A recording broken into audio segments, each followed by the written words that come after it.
Sa labas po naman ng Manila Cathedral, sari-saring souvenir ang makikita, mga simpleng gamit pero magsisilbing alaala, lalo na para sa bagong henerasyon na hindi na inabot at naranasan ang kadakilaan ni Ginang Aquino. Nakatutok si John Consulta.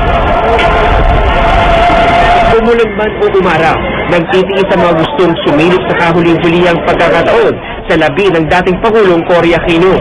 Kabilang narito ang mga batang ito na nagturo kasama ang kanilang mga magulang. Bago pumasok sa loob ng katedral, nagsungo muna ang grupo sa harap ng isang higanting tarpaulin na may imahe ng yumaong Pangulo. Dito, sabay-sabay nilang pinakawalan ang kanilang bit-bit na dilaw na lobo. At sabay-sabay pinakawalan bilang pagpapakita ng kanilang pagmamahal kay Mrs. Aquino. Part na rin ito ng exposure nila sa history kasi si Cory is part of our history na. So, tinuturo din namin yan sa mga bata.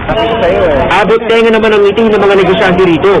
Patok na patok kasi ang lahat ng mga memorabilia kulay dilaw tulad ng payong na nagkakahalaga ng 65 hanggang 120 pesos at pins na may larawan ni Cory at Ninoy na pinagbibili sa presyong 35 pesos kada piraso. May kinikita rin po kami, tapos the same time, nakakatulong pa rin. Bibigay sa mga anak ko sa asawa ko. Souvenir na rin ito eh.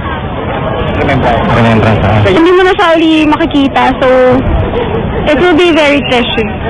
Si Aling Perdita Rodriguez na nagmula pa sa Batangas, nagsanla pa raw ng kanyang kamera para lang makaipon ng pera para sa pamasahe at makabili ng dilaw na t-shirt na may mukha ng presidenteng dilaw niya malilimutan. Nagulat ako na namatay na siya. Sayak lang ako. Alam ko magaling na kasi siya eh. Alam ko siya.